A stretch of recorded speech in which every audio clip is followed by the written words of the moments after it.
Okay. And we are on. Once again, we are live. This is Cameron Marceau and Sridhar Yadavali. Hey everyone. We're doing another MyFriendsAreAwesome.com because our friends are awesome. And today we are visiting with our friend Liz Webster, who also, I mean, we're just stuck on the Knox thing because our Knox friends are they just kick ass. There's no question about it. So The deep well from which to pull from. And I actually survived my vacation. I haven't taken a vacation. I haven't done a road trip in like an extended vacation in like 10 years. And we went on a vacation and we got trapped in Tennessee at the Smoky Mountains. So you know those signs that say "Watch for falling rocks" when you're like driving in those country roads by the cliffs? Yeah. Okay, well those are real.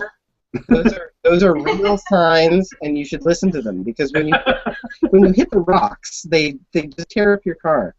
So I was in a town that didn't have like internet or phones and stuff. So did you have to fight in the Hunger Games and stuff just to get out of it? What's going on? No. The people were lovely. They were awesome. You know, very. I mean, we didn't talk politics, so everything was fine. But you know, it was a lot of family time.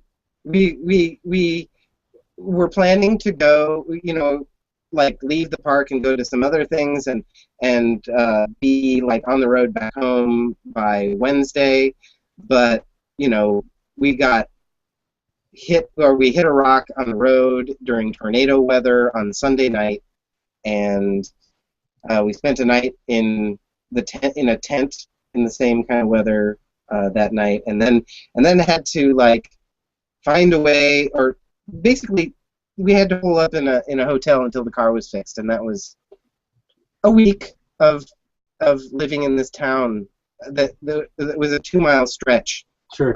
I think David Lynch will be watching this at some point because he's got inspiration for a new sort of like. But you know, like I said, it was a lot of family time. It was awesome. I mean, you know. Do you still like them? What? You still like them? You know, I think I like them better. Excellent. How about you know, after not having fresh clothes for like, you know, 4 days, 3 or 4 days, you know, you have to like people. So, you know, they grow on you, or something grows on you. So it's good point. Okay, but enough about me. So this is Liz's show. I mean, Liz. What does Liz want to talk about? Yeah, where are you? I'm in my apartment, in my 5th floor apartment in Brooklyn. Nice. And I'm actually. Huh? Whereabouts in Brooklyn? Give me cross streets. Oh. What neighborhood? Well, I'm going to tell you my address since this is live, but I'm in Davis Park. What neighborhood? Yeah, are we talking? Yeah. Are we talking Flatbush? Are we talking? I got family in Bed-Stuy, for example. You know what I'm saying? Okay. Yeah, I mean, I'm not too far from there. It's a general kind of South Brooklyn area, like south of Prospect Park. Sure. Before you hit Flatbush. Okay. I have a beautiful view of all these old Victorian houses. People have lawns out here. It's totally a little different from what you might imagine the Brooklyn experience to be. Although I am in a big apartment building, most of what's around me is like big, beautiful old houses. Nice. Yeah. Yeah, I'm used to the brownstone in Brooklyn, so you know, the little teeny, long row house cut with firewalls. And a teeny lawn in the back and the front. So. Sri, have we done East Coast yet? Have we touched? I think we kind of did East Coast time with Lindsay. So.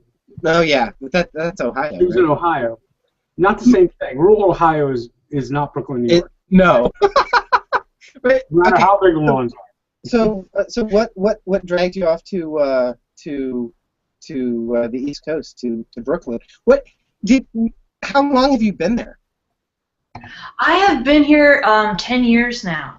Okay, so there's a 10-year span between when I last saw you and when and when you went to Brooklyn or to the East Coast.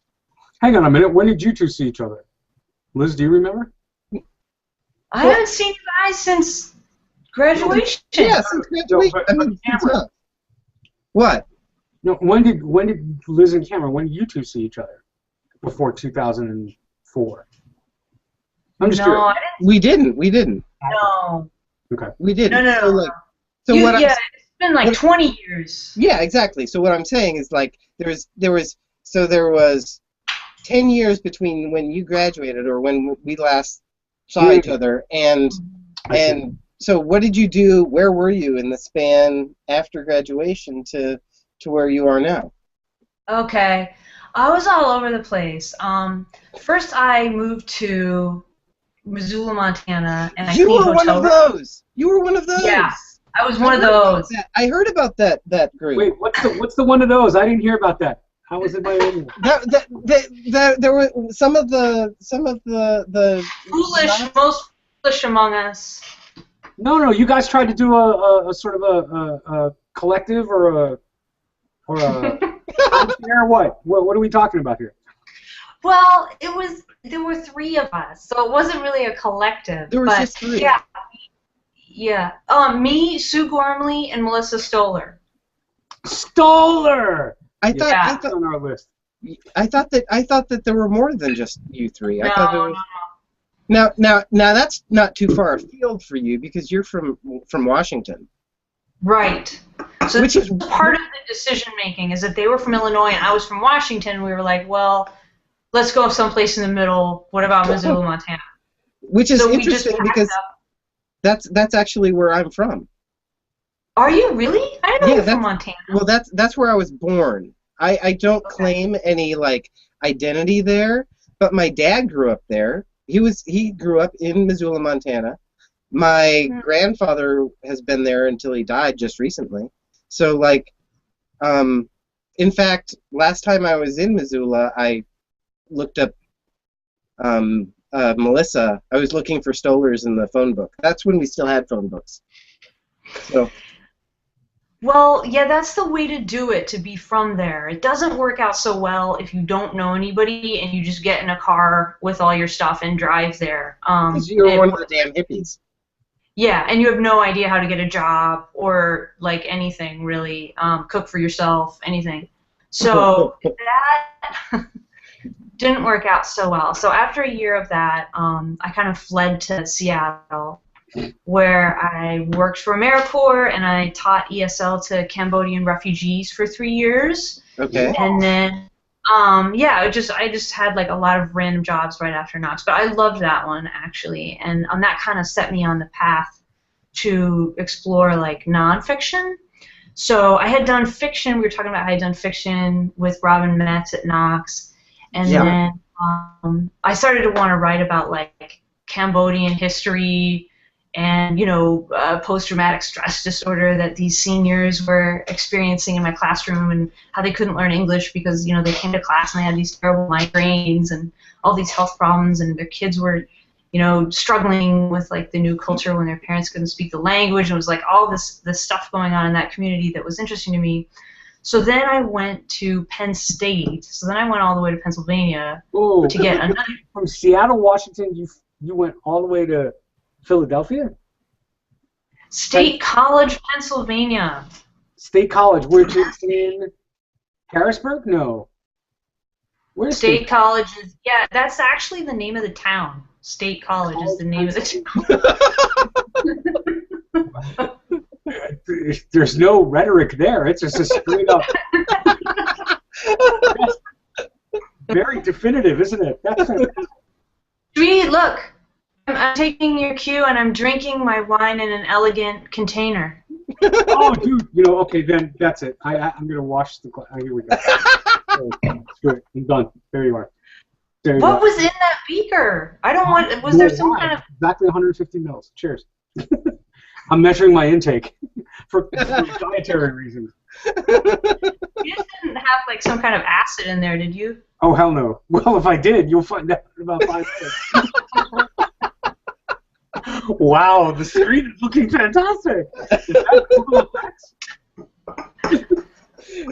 By the way, is my voice getting squirrely at all? I'm just No. in my head. No. So, you flew all the way to State College, Pennsylvania, which sounds like more of a military town than anything else. But and what were you doing there? So there, I was going to get a degree. I did get a degree in a Master's of Fine Arts in Creative Nonfiction. Mm. So I did that, and I wrote my thesis about the Cambodian people, and then I didn't know what to do again, and I decided that I'd move to New York. Just to New York because it's New York. Anything could happen in New York. That's right. Absolutely. Yeah, I agree. Yeah. So I guess, I had just turned 30. So I had just turned 30, and I thought that, I don't know, maybe I'd work in publishing, maybe I'd be able to make it as a freelance writer. Neither one of those things happened. So I actually quit a job that I had in publishing that was pretty insufferable, and without having another job. I was like, I can't work here anymore, start finding my replacement. And I got the job at the Innocence Project like 2 days before my money was going to completely run out. Sure. So they saved me, completely saved me. That's fantastic. That's the kind of story I love to hear. It actually makes me feel good about decisions I need to make soon. But they didn't do it. They didn't do it for you, right? They did it because you were the right person. Yeah, I didn't have any kind of like nepotism or anything like that. I just got lucky and I got the job. They were a little organization then.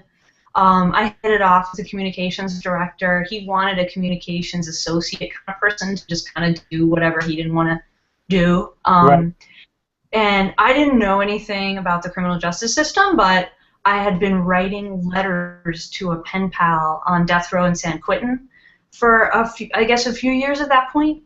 So I made sure to mention that in my job interview, and that was really all I had going for me, other than the fact that I could write, and so they needed somebody to write.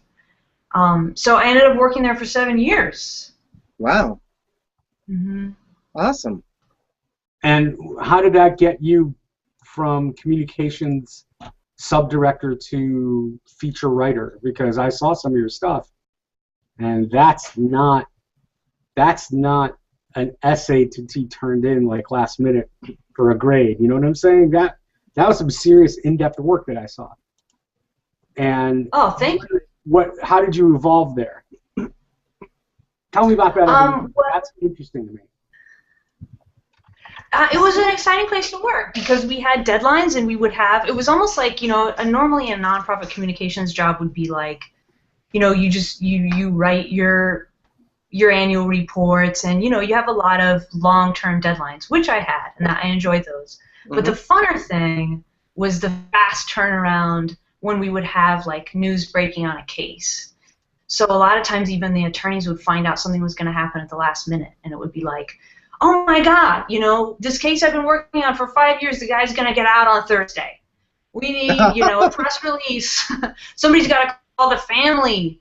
Somebody's got to, talk to the guy about what he's going to say to the reporter. Do some reporting. Do some in-depth reporting. So that was really fun. That was really fun. And after, I kind of felt like I had done what I could do there, I didn't want to go back to publishing. I didn't want to go back to communications work unless it was going to be criminal justice related. So that's when I decided to get the other degree that I'm getting now, which is basically just like the way that I can be a lifelong student. I'm just trying to like keep. So are you back from law school or just an LLM, or what exactly is the current degree you're pursuing? It's a PhD in criminal justice. So what you do is you teach mostly. That's probably what I'll end up doing. So yeah, you become like a criminologist, and you do the teaching, and then you do some research, or maybe you work for like a think tank, and you're their research director. Sure. Okay. Hey, let me ask you an academic question then, and this has been on my mind for a while. Is there is there an unwritten SOP with police officers or with police departments or with law enforcement generally, the enforcement side of it, that is obviously or just tacitly interfering with the fair execution of the law? In other words, I hate to say that, I hate to say it openly, but is there an underlying racist mentality in law enforcement, regardless of location? Have you seen that? Has it been, I know it's a heady question. No. You hit the nail on the head. I mean, it's not just about law enforcement. The entire criminal justice system is very racist. I mean, and that comes from basically the penal, mass incarceration system that we have today. So it's not just, I mean, part of it is about enforcing the law, part of it is about the plea bargaining process. Due representation is another one, I would imagine, if you're going to. Right. Right. It troubles me because I'm training boys, and as much as they may be very bright children and very ebullient children, I don't know what the future holds. And holy hell, I mean, I always joke to my friends and family that I'm either saving up for college or bail money. I don't know which. I don't know. I have no idea. And I can't guarantee either. And again, I can't with especially after 9/11, folks like me, the feds, look a little bit more suspicious than most. My children have seen this firsthand already, and they're 9. You see, I'm wondering what I need to worry about that I didn't have to worry about when I was 9 or 19. 19 I had to worry about being a Chicagoan, but 9 to. Are they getting stacked without me knowing it? Should I let them know how to spell Guantanamo now? Probably. I mean, probably if you are, if you lived in like an inner city neighborhood with concentrated disadvantage, that was heavily policed, then yeah, I would say you would really have a lot to worry about. Because yeah, I mean, being brown can get stopped. Yeah. Well, strangely enough, as you well know from being in the hustings, especially with the Innocence Project,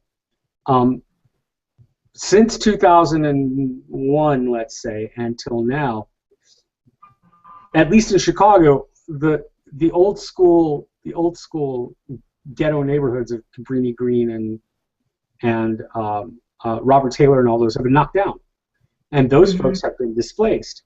Now they've been promised all sorts of wonderful mixed housing and all that, and as I remember from the last percentages, about maybe 12 or 13% of that old group have been repatriated into these mixed housing, beautiful new homes. The other 80-some-odd% decided to flee the city, and they went west. DeKalb, Illinois, my old stomping grounds, used to be a quiet little prosaic college/farm town. There is a large gang activity there that matriculated from the hood.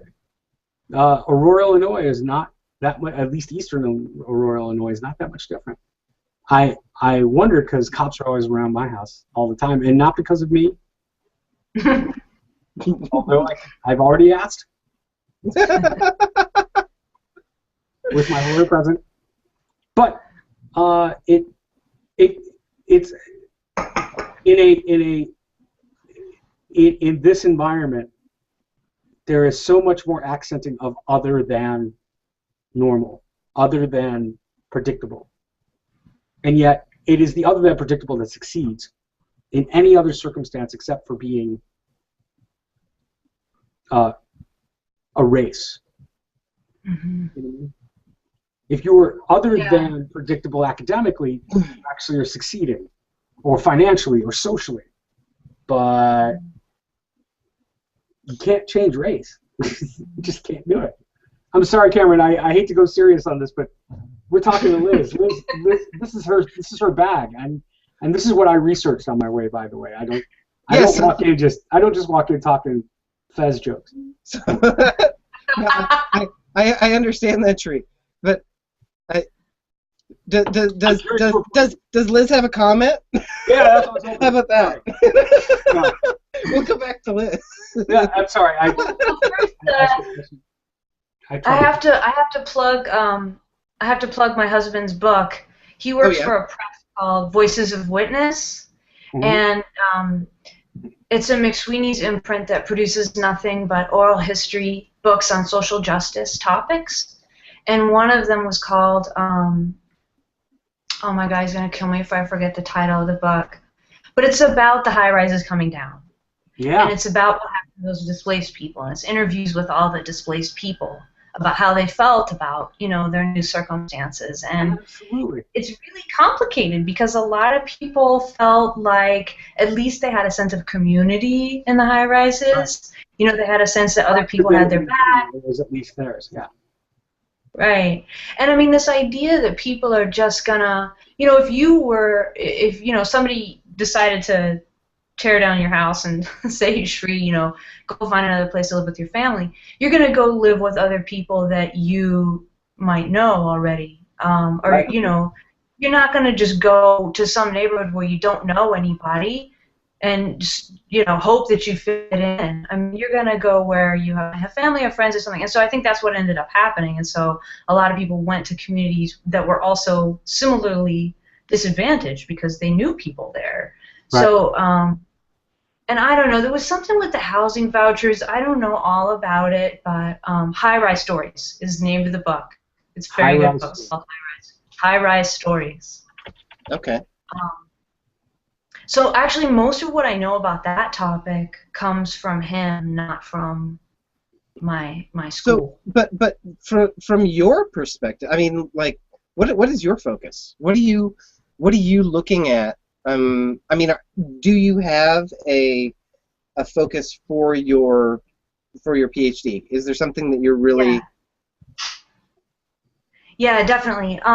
Well, I'm kind of interested in wrongful convictions, I guess. Obviously, that was what I decided to pursue when I went to school there because I have a lot of knowledge about it already from working at the Innocence Project, and a lot of new and exciting developments are happening in that field.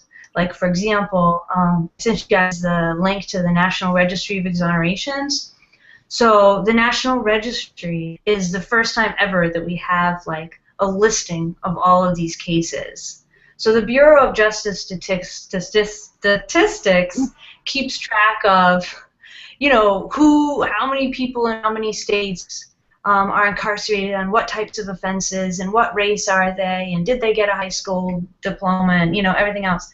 But what you can't find out about is when the criminal justice system messes up. What are the cases that are clearly wrong? What are the mistakes that they've made? And it's a shocking level of opacity. It should be very transparent. We have transparency, like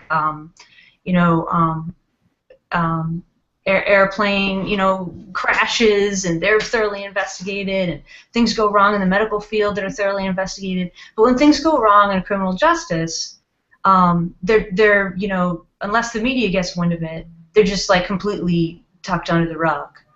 So what's exciting to me is that is starting to get exposed a little bit, and this National Registry, even just by simply keeping track of all the wrongful convictions and listing them, what were the specific errors that went wrong in these cases.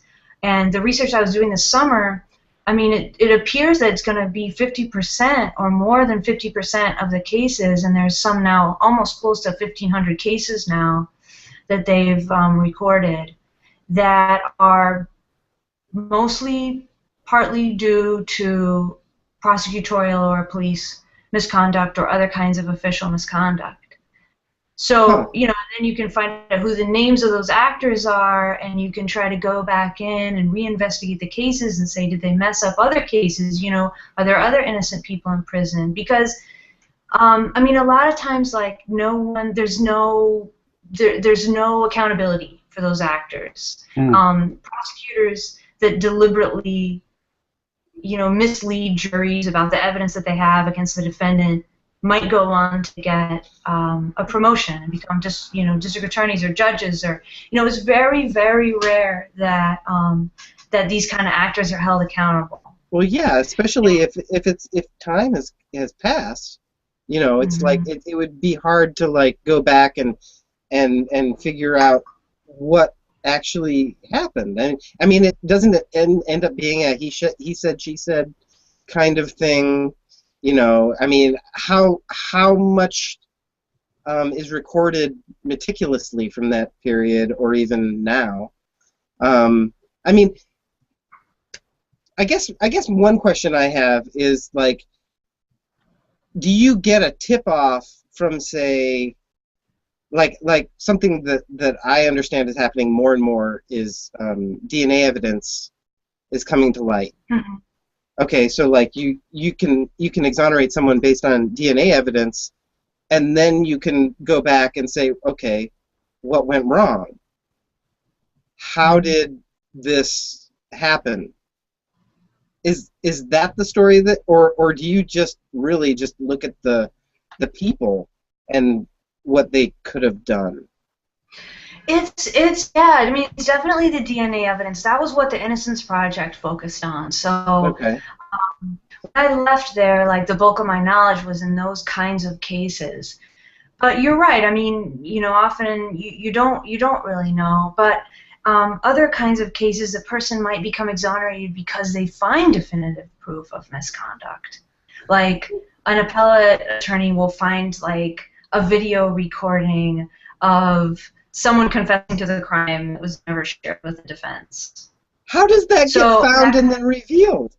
That's like crazy. Aaron, forgive me. I hate to. I'll take this from a different perspective. The climate that we're in now doesn't reward for errors, omissions, and repairs. They only award, especially in the legal field, for successful prosecutions and Okay. You know, this person did really well, guy or girl, because they put 15 people in jail at once. Yeah. Okay. Okay. That's I get the that. success rate. When you look at the argument on how to repair this, when have you heard a state's attorney running for office saying, I want to investigate where we go wrong and make it better? Yeah. Instead, they're saying, I want to cut crime down to half. Yeah. Yeah. Because that's what people want to hear. But and also, I mean, let's face it, the people who are affected by this are a part of society that just don't matter. By the way, I mean, I hope they don't. And that's why I'm surprised that anybody even looks at old videos, or even like cares about anything that happened in these cases, because it's like, oh, well, those people they don't count. It's almost like, and this is I'm not going to go off into the Ebola thing and like the fact that we have cures for Americans but not for Africans. But like, I mean, you saw that, did you? Yeah, yeah. So but I mean, it's clear that there are some people in the world that matter and some people who don't. And I think that if you end up being in a situation where you're put on trial, you've just been excused from the human race in a way. You know, and to have somebody actually go back and look, that would take an enormous amount of dedication to. Is it justice? Is it a desire for, you know, humanity, or what? You know, I don't know. Yeah, I mean, I think that's what it is. You can see that in the appellate process. Like, some of these cases that I've researched, you can see like over and over and over again, you know, judges just saying like, oh, this, you know, this has no merit. There's no error here. This is harmless error. Over and over and over again, and then it takes some like really, you know, dedicated, maybe pro bono attorney or other advocate. A lot of times, family members that just will not stop, you know, calling and writing letters and trying to do anything they can to get attention to this case. But once it falls into the right person's hands, some of these cases are just so obviously wrong. I mean, you guys in Chicago have this John Birch legacy. Yeah. Yeah. Yeah. Uh-huh. So, I mean, it's like, okay, like, yeah, so this is, you know, this guy and his department just keeps turning out these miraculous confessions, and, you know, they're claiming that they're not coerced, but there's no other evidence against this person, and, you know, there's really nothing else to go on here at all, and my client is telling me that he, you know, was beaten up, and so, I mean, that's the kind of stuff, it just a red flag goes off. Okay. And you're somebody who's going to listen. I mean, that because like it takes that person. I mean, if they're going to speak up and say something, it takes somebody to hear them and then act on it. I feel like in many cases they could say something and nobody would care. Yeah, and they do. I mean, they do. You don't even have to wonder about that. Like, you can see it in the record, but yeah. Yeah, I mean, I'm not becoming a lawyer, so I don't want to like. But I don't want to start like. But you're becoming you know, a specialist, and that, I mean, that's almost more valuable because like you know things. You're not just playing a game, because ultimately, isn't that what the lawyer is? They have to represent a position. They don't have to believe it. A lawyer's job is to represent their client. Exactly. Yeah. Exactly. So the truth doesn't matter. The value of what's being said isn't as important. It's making sure that the representation is done. The argument is correctly made in favor of the client. Yes, exactly.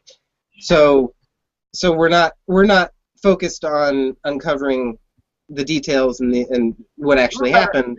You're better served, of all of us, Cameron, to discuss the idea of truth. It's a whole different. Yeah. I shouldn't have even said it because I have my prejudices about that. But like, right. So and you and I have thought about this often. You know. But yeah, and we will many times more. Yes.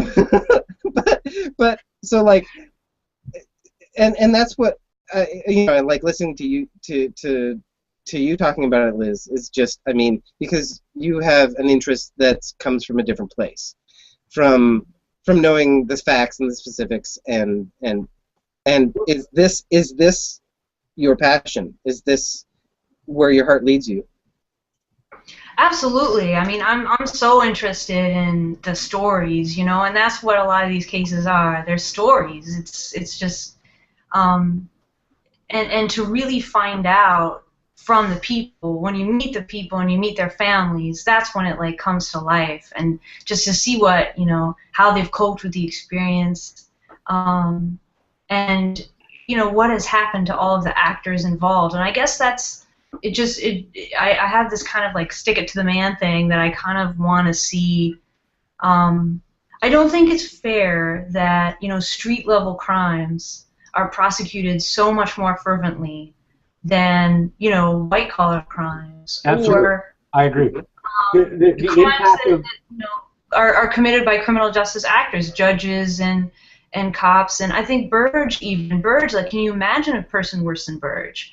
And I think what happened to him was he got maybe a couple of years in jail. I mean, he should, you know, and I'm not all that punitive, but like, you know, that's not proportional. Yeah, he should be commensurate to his crime. Yeah. Again, it's some people matter more than others. Well, I hate to turn the tables here, but I'd like to take a different spin, because there's an equal passion that all three of us have, and his family. And Liz, tell me about the boy. Tell me about the children. Tell me about the Tell me about the hubby. You mentioned him in passing, and we're going to advertise his book. But Yeah. what about what was going on? Whenabouts did you meet your husband? Tell us about him. So he's great. I met him at Penn State. He was 23 years old when I met him. I was 29. I thought, no, that's whatever. a good. After 25, all the genetics are the same. Well, I just wanted to get to New York. You know, I wasn't trying to like start a relationship, and he was just starting at Penn State. He wanted to be a fiction writer, so he was just starting there when I was finishing up and getting ready to leave. But he just had such a cutting wit and was kind of so like clumsily adorable that and I couldn't get rid of him. So. That's on my business card, is what that is. That's I brother from another mother. That's what I'm talking about. I love it. Yeah, and then we had a kid 4 years ago. He just turned 4. His name is Jonathan Joseph. He's named after his 2 grandpas. Fantastic. And he's a good boy. How do you feel? Has motherhood changed your perspective on the world pre and post?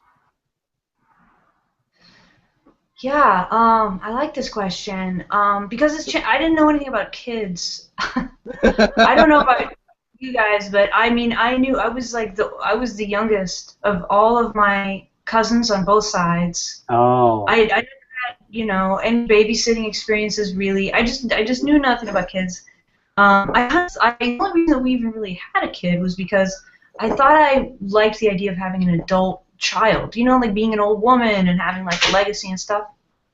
That's what husbands are for.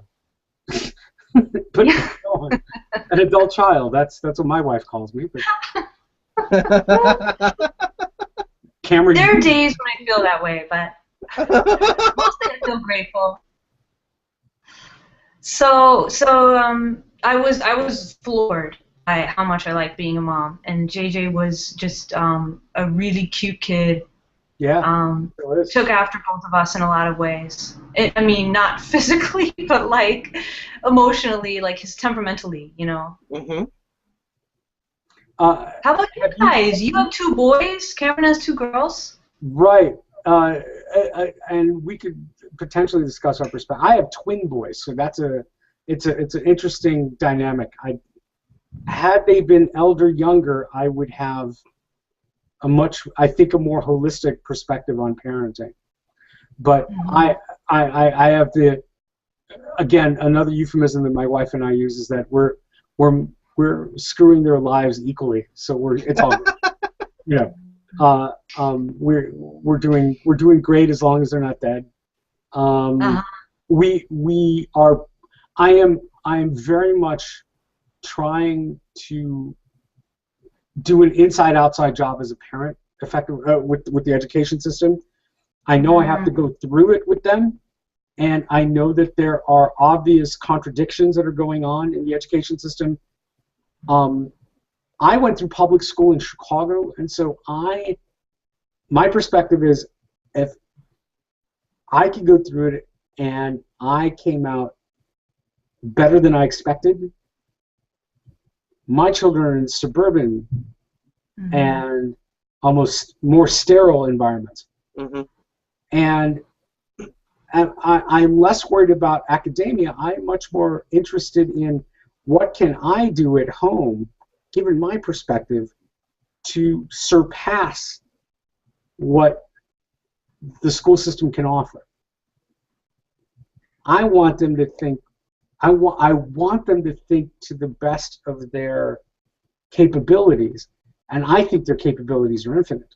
They're 9. At 9 years old, I was thinking, that's when I got introduced to Tolkien, for example, and I bought it hook, line, and sinker. I thought I was reading a factual novel of medieval times. I could easily imagine dragons. I could easily imagine elves, like yesterday. You know what I mean? Easily. And they can too. to no end. And so instead of quelching it, I want to foster it, which is why my wife calls me the third child, or the first child in this case. I do stop them from talking so goddamn much. I do stop them from yelling at each other when I'm driving. You know, the usual parenting things. Yeah. But generally speaking, I usually drop them at the deep end of the pool and watch them sink or float and see what happens. Be there if they need help, but other than that, buddy, you're on your own. I love it because what they come up with astounds me. They were bored yesterday. We're at a concert, or some sort of graduation party, but we're surrounded by Indian musicians, young Indian musicians. So they decided to do this little graduation party with a Veena concert with Mridangam, which is Indian drums. My wife and I were totally into it for obvious reasons. My children were bored out of their skulls. And I turned to them, I go, don't bother us. Here are a bunch of forks. Here's the menu. We already know what the menu is. And you're on a little card stock. Go. 20 minutes, and you could see what I posted on Facebook. And they made a nuclear reactor. They created one guy created a perpetual motion machine on a fucking straw. It was outstanding. What? It was outstanding. I didn't expect that. And all of a sudden I'm not listening anymore. I'm watching the boy fixing this 4-forked windmill on the straw. Oh, I didn't say a word to him. This is what fascinates me. If I give them, Dad, I'm bored. Okay, here. Figure it out. But Dad, no, don't bother me. I'm over here. Yeah. I'm here, but I'm over here. You talk to me. Okay? And they come up with all of a sudden I have to focus on them because they're coming up with great stuff. Yeah.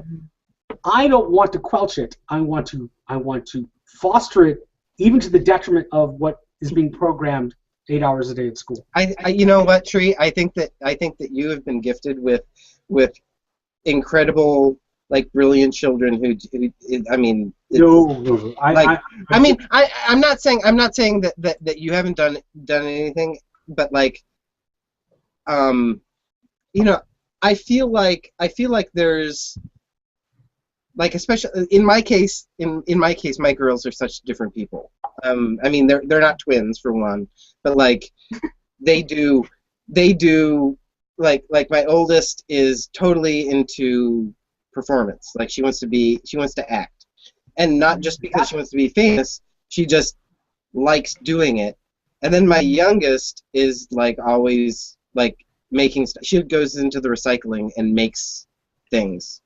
Like, she just makes stuff. She just send the younger one to me. She could build my house. I will put an addition, just made out of milk cartons. I will do it. I will do it on principle because she did it. She totally would. And the thing is that she's not, and she's also the kind of creator who, like, will pitch a fit if she's not getting the results she wants. Absolutely. It's like, you know, like the temperamental artist that, like, grabs the painting and flings it across the room when it's not. I can't tell you how many times I wanted to throw my drum set out the window because I wasn't playing it right. Yeah, exactly. So, but like, I don't know. But they are not going to play my game. I mean, I love history. I love storytelling. I love philosophy and thinking and, you know, playing with concepts and ideas. They will not do it. It's just not. It's not part of what they're into. And you know, we'll see how things go. I mean, there's many years to come. They have a lot more aging to do. Right. They may follow in my path one way or another. Yours are 10 and 6, as I remember, right? Yeah. Okay, and yours is 4, Liz. What do you see in the child that is you and your husband and yet not you and your husband? Ooh. Because you did mention earlier that you see a mini adult, sort of a confluence of that's adult true. themes that you see between you and your husband. Where is that also not the case? In other words, where is he putting his own individuality into his evolution? Well, I mean, the first thing that comes to mind is he's far better looking than either of us. Oh, please. And probably always will be. Of course. Always have been. Shut up. Yeah. You're not allowed to say that, Liz, because it's just Look at it. you just really can't say that. Fat man. That was like a humble brag. Come on, I'm bragging about my kid. That was a humble brag. Okay, that's fine, but So all of his beauty is from your side of the family. That's fine. We'll Ugly bastard. That's fine. That's good. We got it. That's what my wife says of me. So Hey, Tree. Liz brought this up earlier, and this is like before we started the show. Lisa Preston. We talked with her. Yeah. Was she number 3? She was number 3. Okay. So Lisa Preston. My experience with Liz, one of the most formative things that I didn't think about. I totally didn't think about. You're gonna tell that story? Why the hell not? I mean, it's like there are so many witnesses. There are so many witnesses to this, and it's undeniable. But like Lisa Preston, because I hung out with Lisa freshman year. I was always over in their post, just hanging out because I was like a desperate boy who didn't know how to talk to girls, except becoming their friends. And so like I knew Lisa Preston because I hung out with her all the time. She was an RA. She was Liz's RA when Liz was a freshman. And for Liz's birthday, Lisa approached me and asked me to jump out of a cake. Did I jump out of a cake? I didn't jump out of a cake, though. I just appeared. I just appeared and did a striptease. Yeah. Very artfully, I must say. I'd never done anything like that before in my life. I totally would have thought you knew what you were doing. You were very artful on it. Yeah. Okay. It's one of those things where you have to see it from outside you, because like inside I was like, what the fuck am I doing? This is crazy. But I think I would have done it in a heartbeat. I think that's why I did it, because like I'd never done it, and it was crazy and kind of fun and weird, and I knew you. If I didn't know you, I wouldn't have done it, because it was a gift to you specifically, because I knew you and I knew you were cool and fun.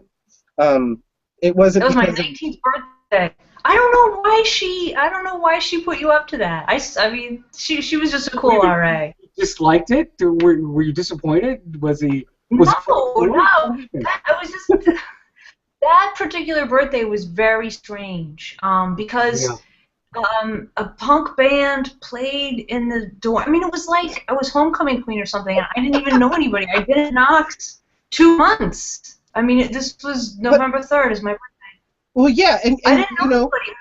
It's freshman huge wild party being thrown for me. It's freshman year, and everybody's just thrown into it and has to figure out what to do. And I imagine your party was just. Liz, wait a minute. Your class of '95? 96. 96. Oh my lord, man! I'm Does that mean I'm 2 years behind you? I was 93. Cameron's 94. So. I'm 94. Okay. Wow, Shri! I can't believe our paths only crossed a single year. Yeah, it would have been your freshman year. Isn't that crazy? It's like when you meet Shri, it's like you've known him all your life. Yeah, I feel like it was a lot. No, it was just the 1 year. It was. That's crazy. It was a formidable year. It's that kind of impact, right? It was impressive year. Were you on the lineup? Were you one of the people who tried to become a teak? I can't remember. Isn't it time for that D20 questions? I guess that's true. We're looking at it is. Okay. You want? Okay. Well, we're more than happy to have made you part of the group. Okay. Here's the D20 question groove. I have 20 questions on my computer. I'm not going to show them to you, but I have them.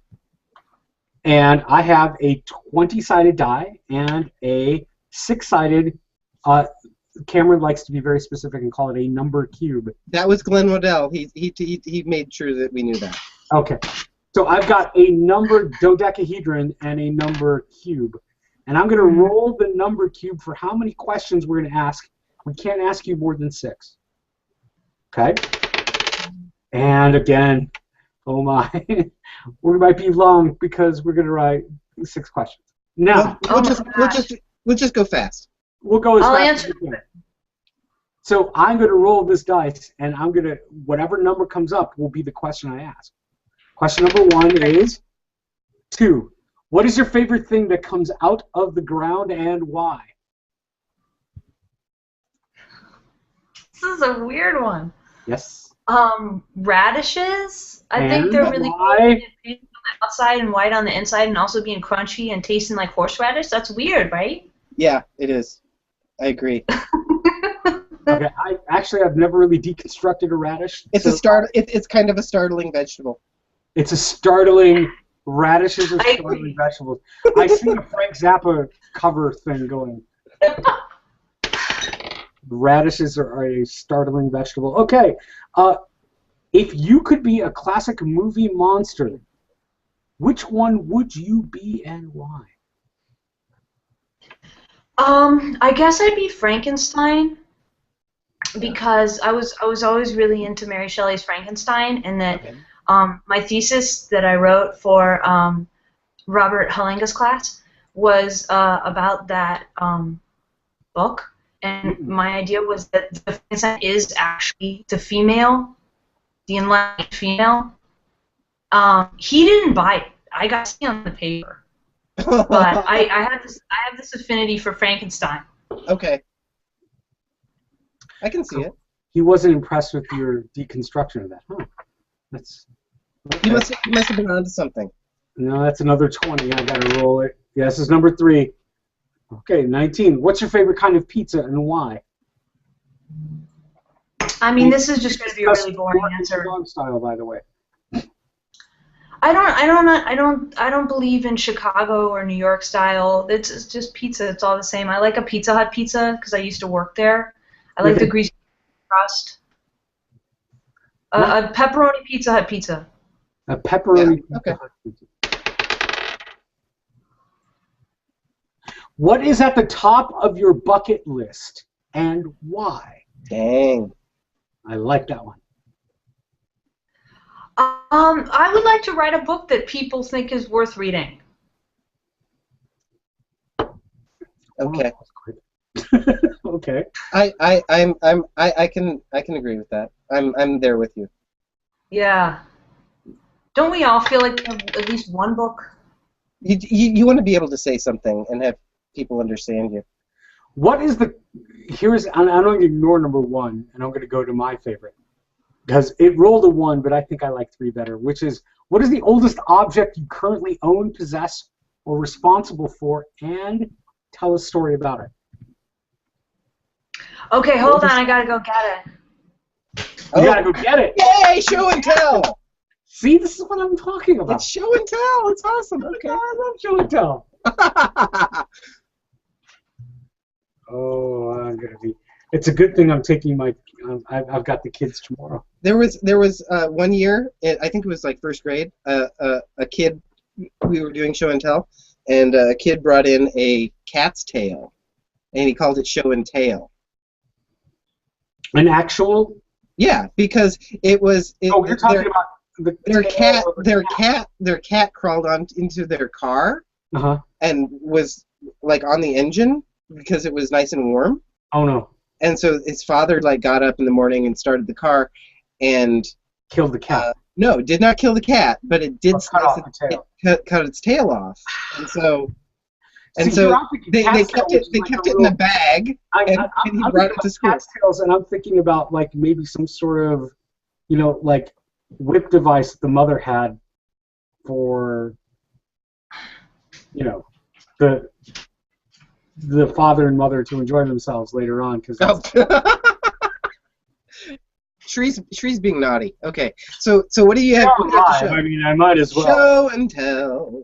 Okay. Show and tell. This is a frame, and inside is a picture of my mom and my grandma.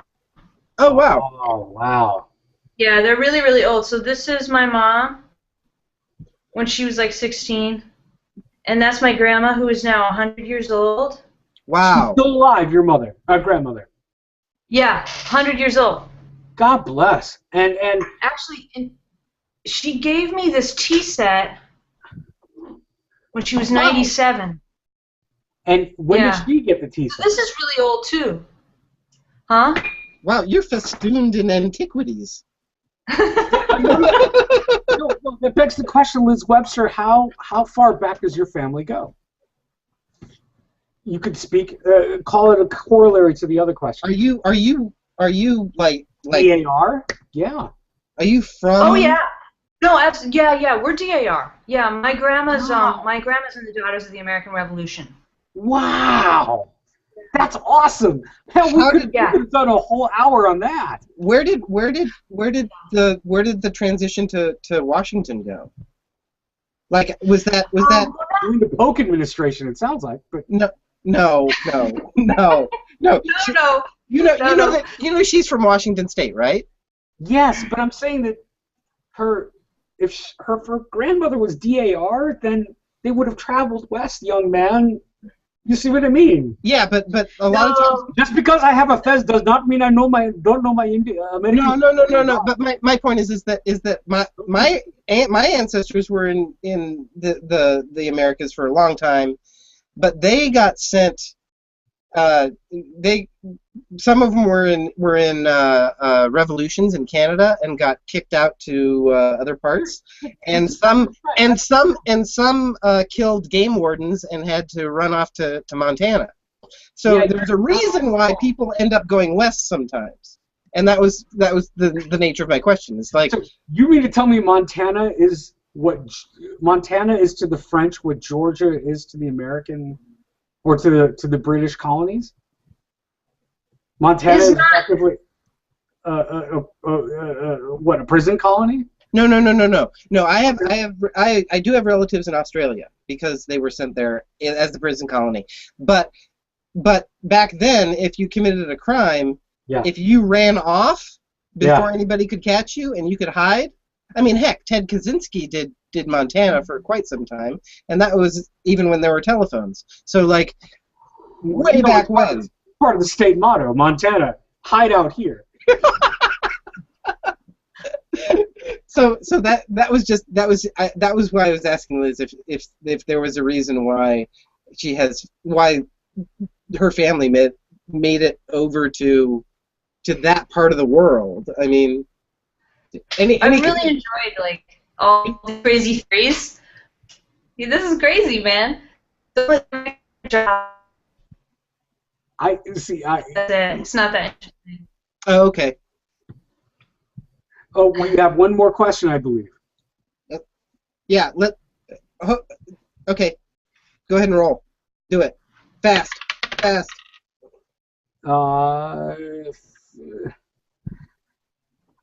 This is number 6. If there are is there food that your taste buds automatically reject and describe in detail? Is there anything that when you put it in your mouth, you just spit it out immediately? You don't even have to think about it. You just let's restrict it to just food, shall we?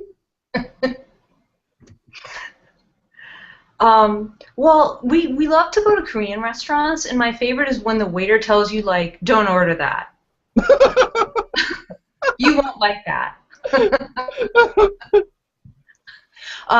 But like my husband always has to order it anyway, and so I've tasted like really spicy skate, and that's me. Just like, why would you eat cartilage? My knees, because my knees. It's like fish gum. It's instead of injecting the chondroitin, I'm just digesting it. Hopefully, it will incorporate it in my knees. Okay. So that you survived the D20 questions. That was 6 questions. So. Do you guys take submissions for these questions? We'd love to get. We've used the same 20, and there are times where I will reject a question. Yeah, there's some that he doesn't like. So if you have an idea, then we'll throw it in there and throw away another question. I wonder if we could do like a Facebook call to questions, and you could either reject them or nothing against your. I'm gonna do it. Those are all great questions. That's awesome. That's a great idea. Okay. Yeah. I will describe the event in a paragraph, and then the second paragraph will be, we want to know what questions you want to ask of your friends. Yeah. And I'll keep it. That's not a bad idea. And then we'll incorporate that into the 20 questions. So Liz.